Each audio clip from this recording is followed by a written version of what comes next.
Welcome to The Explainer. Have you ever felt trapped by chronic pain? What if the real key to feeling better wasn't just another exercise, but a total shift in how you think about your own healing? Well, today we're diving into a yoga practice that focuses on exactly that.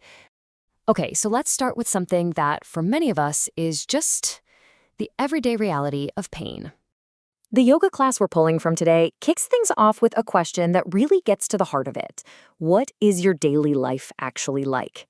Now, if anything you see here looks familiar, you're definitely in the right place. This whole approach is designed for anyone who feels like the very first thing they do when they wake up is reach for medicine just to get through the day. But here's the thing.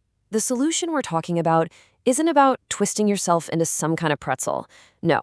It's built on a philosophy that's surprisingly simple and incredibly powerful. At the core of this whole approach is a really simple idea. Yoga equals balance. There's this belief that the very same simple movements that can heal someone who is already sick are actually powerful enough to keep a healthy person from ever getting sick in the first place. Think about that. So this idea of balance plays out in three really practical ways, and it meets you wherever you are.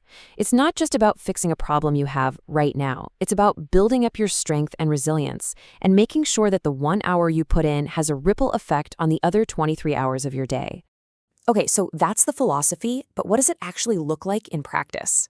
The toolkit here isn't about advanced gymnastics. It's about simple, easy-to-do movements that have a surprisingly huge impact.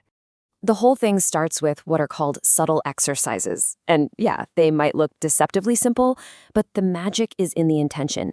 I mean, if you're dealing with chronic pain, the very thought of a big workout can be completely overwhelming. That's the genius of starting small. By consciously focusing on your breath and gently tightening your muscles, you're not just building strength, you're actually retraining your brain that movement is safe. And that right there is a massive psychological win. Next up is this really powerful 1-2 punch for your back and your stomach. You've got the bridge pose, which strengthens your spine, and then the wind-relieving pose, which, does exactly what the name suggests. It works directly on your digestion. Put them together in a sequence, and they become this amazing tool for your entire core and spinal health. And this is where the instructor makes a pretty bold claim.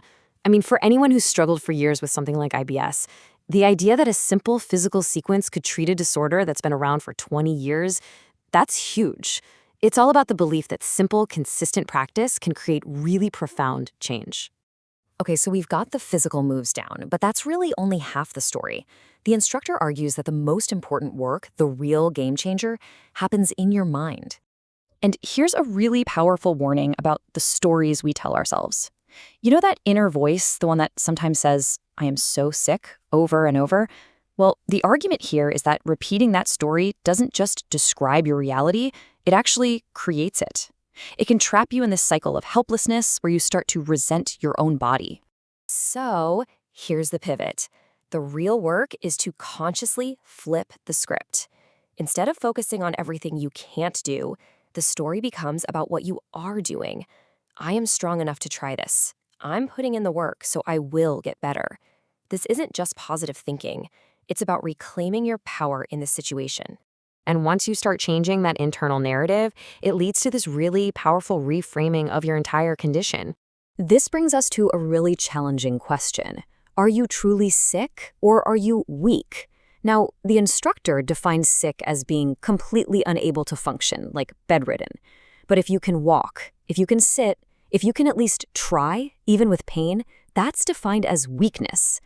And why does that distinction matter so much? Because sick can feel like a permanent identity, like a label. But weakness, that's just a temporary state that you have the power to change. So the ultimate takeaway here is all about empowerment. The very fact that you can listen to this, that you can understand these ideas, that you can attempt these movements, that proves your mind and your body are fundamentally working. The pain is absolutely real, but it's framed as a weakness that can be overcome with consistent effort, not some unchangeable diagnosis. Which leaves us with a final question that's really just for you. Maybe the most important healing practice isn't a physical pose at all. Maybe it's the new story you decide to write for yourself, starting right now. So, what will yours be?